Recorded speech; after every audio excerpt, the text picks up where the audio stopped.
हाँ जी प्यारे बच्चों, नमस्ते। ऑनलाइन क्लास में आपका वेलकम। आज हम लेसन नंबर 8 विदाई का उपहार, इसका पेज नंबर 52 और 53 पढ़ेंगे। हाँ जी, 10 दिन के बाद मंगलवार सुबह 5 बजे स्वामीनाथन बड़ी कोशिश करके बिस्तर से उठा। मालगुडी स्टेशन पर ठीक 1 घंटे बाद गाड़ी आने वाली थी, जो 4 मिनट बाद राजम को हमेशा के लिए दूर ले जाने वाली थी। यह होने वाला है, इसकी जानकारी स्वामीनाथन को पिछली रात 10 बजे तब मिली जब मनी ने आकर बताया कि राजम के पिता की त्रिनाचली बदली हो गई है और सुबह सारा परिवार मालगुडी छोड़ने वाला है। मनी ने बताया कि उसे 1 हफ्ते से इसकी खबर थी, लेकिन राजम ने उसके बारे में स्वामीनाथन को कुछ भी बताने की सख्त मनाही कर रखी थी। आखिर वक्त पर मनी अपने पर काबू नहीं रख सका और उसे राजम की इच्छा के विरुद्ध काम करना पड़ा था।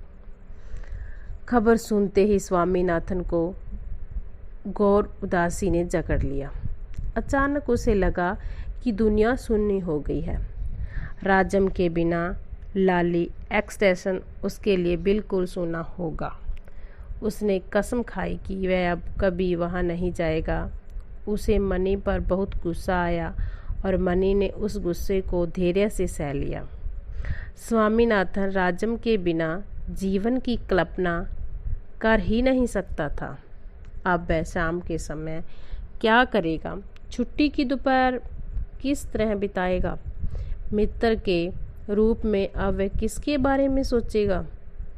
साथ ही उसने अपने को अपराधी भी अनुभव किया। वापसी के बाद वह एक बार भी राजम से मिलने नहीं गया। डर, शर्म और अनिश्चय की भावना के कारण उसे राजम के पास जाना हर रोज़ संदिग्ध करना पड़ता था। 2 बार वह राजम के घर के गेट तक गया, लेकिन अंत समय में उसकी हिम्मत टूट गई और वह इरादा बदल कर लौट आया।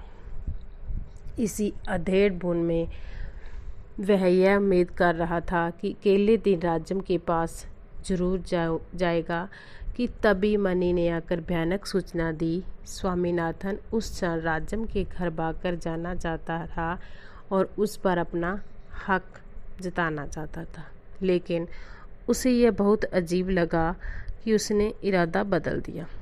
कल सुबह स्टेशन पर गाड़ी 6 बजे छूटने वाली थी। वह 5 बजे स्टेशन पहुंच जाएगा। मनी, क्या कल सुबह 5 बजे मुझे बुला लोगे? नहीं, मैं राजम के घर पर सोऊंगा और सुबह उसके साथ स्टेशन जाऊंगा। क्षण भर के लिए स्वामीनाथन का मन भयानक ईर्ष्या से भर गया। मानी राजम के घर सोएगा, अंतिम क्षण तक उसके साथ रहेगा, आधी रात तक बातें करेगा, हंसेगा और वह इस सब से अलग रहेगा। वह मनी से लिपट जाना चाहता था और उसे वहां जाने से रोकना चाहता था।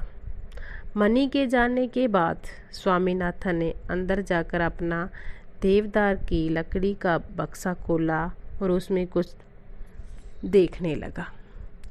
वह कोई चीज़ निकालना चाहता था जिसे वह अगली सुबह राजम को उपहार में दे सके।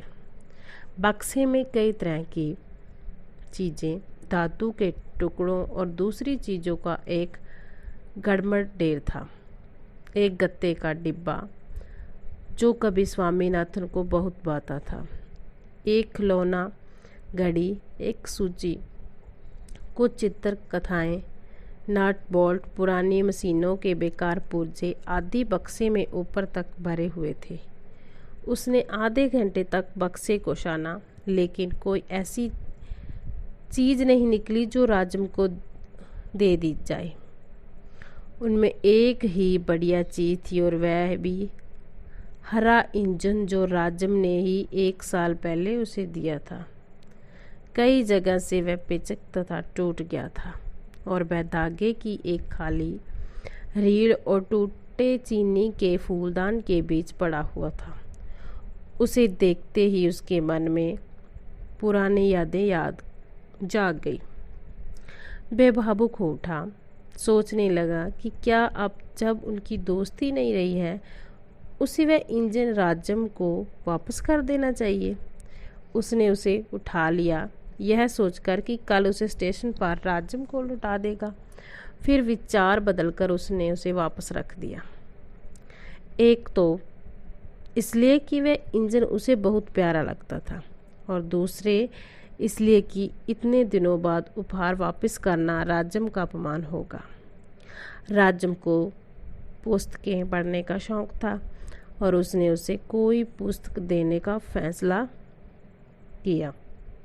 निसंदेह वह उसे कोई पाठ्य पुस्तक नहीं देख सकता था। उसने वह एकमात्र पुस्तक निकाली जिसके प्रति उसके मन में बहुत आदर था।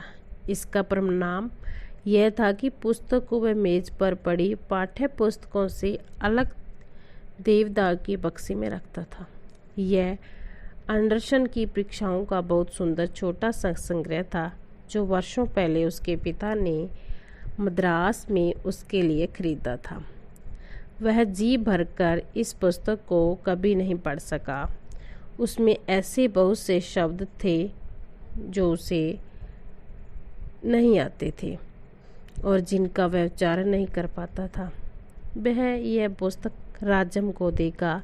वह अपने डेस्क के पास गया और अंदर के कोरे पन्ने पर लिखा, सबसे प्यारे दोस्त राजम को। जब स्वामीनाथन एंडरसन की परीक्षाओं की छोटी सी पुस्तक लेकर मालगुडी स्टेशन पर पहुंचा तो वहां भी थोड़ा थोड़ा अंधेरा छाया था। स्टेशन मास्टर अभी बिस्तर से उठा था और लालटेन की रोशनी में मेज पर काम कर रहा था। तभी बाहर एक कार आकर रुकी। स्वामीनाथन ने देखा राजम, उसके माता पिता, एक अपरिचित आदमी और मनी कार से उतरे। स्वामीनाथन राजम को देखते ही सिकुड़ गया। कप्तान को यूरोपियन लड़के की वेशभूषा में प्लेटफार्म पर आते देखकर स्वामीनाथन की सारी हिम्मत जवाब दे गई। उसकी वेशभूषा और साफ सफाई को देखकर ही स्वामीनाथन ने अपने को बहुत छोटा और अदना महसूस किया। हाँ जी, इस वीडियो का बाकी का हाफ जो हिस्सा है वो अगली वीडियो में करेंगे हम। हाँ जी, इसको आपने अच्छी तरह से पढ़ना है बच्चों और समझना है। हाँ जी, thanks, have a nice day.